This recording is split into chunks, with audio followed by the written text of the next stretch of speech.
How's it going, everybody? It's Brad Stainbrook here at the NFL Combine. I'm with Aaron Wilson. Aaron, what have you heard about Myles Garrett? Obviously, you're a national reporter, so you're going to hear a lot. Anything on the Myles Garrett front? Yeah, when it comes to Myles Garrett, I actually believe Andrew Berry is very sincere and emphatic in his desire not to trade Myles. So how do they mend fences? How do they, fix a relationship that's, I wouldn't call it broken, it's more just that Myles, it's a vote of no confidence in the organization. So to do that, the only thing I think Andrew and those guys can do really is action, not words. And my understanding is if Myles was to see like, hey, I feel like this could be competitive, this is workable, and they continue to make it worth his while. Obviously, financially, he's under a great contract, but it could be better. It could be even more for a player like him that's Hall of Fame, caliber, certainly. I think it might take something financially, and they've got to get better. I mean, mostly he's got lots of money. He can't spend all the money he's got. They've got to win. But for them to get him to show up and to buy in, I think they really have to be convincing in addressing their quarterback issue. And if they can sell him on this, I think that there is a way to break this impasse, Brad. They just have to find this common ground with Myles. Myles is a very smart, very reasonable guy, but obviously for him to feel this, it is a tough moment for the franchise, but it's honest. He's being authentic in his desire. It's not just, I'm just tired of being in Cleveland. No, he's tired of losing.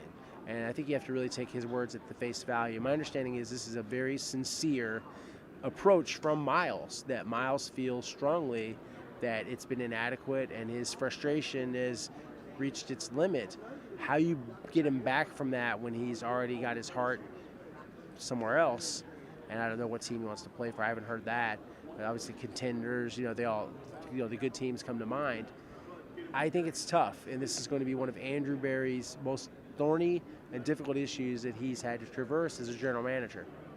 I want to ask you about the quarterbacks because it's so important with Myles Garrett. It goes hand to hand. What's your thoughts on this year's quarterback class and some veterans that might be available?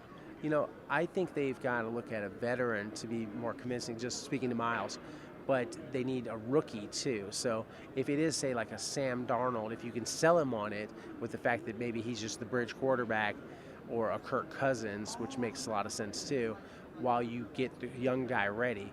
I would do more than one quarterback, and you got obviously that's going to be expensive in terms of the draft capital and the financial resources.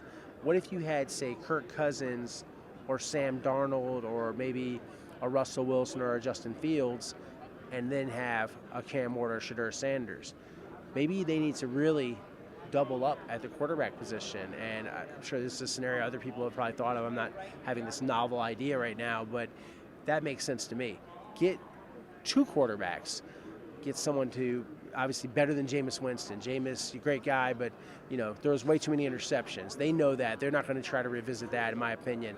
So Cousins, Darnold, something like that, something credible, and then maybe you get back Myles, maybe you improve your quarterback situation in the short term, and then with a Cam Ward type of talent or Shedeur Sanders long term, maybe as bleak as it seems right now for the Browns, maybe to be a little corny here, maybe that bright horizons around the corner if people are patient enough to see what could it be like in 7-8 months and what could it be like next year and the year after that. Aaron, as always, appreciate the time. Thank you. Thank you. Guys, stick with the OBR.com for everything you need for the Indianapolis Combine and everything related to Cleveland Browns.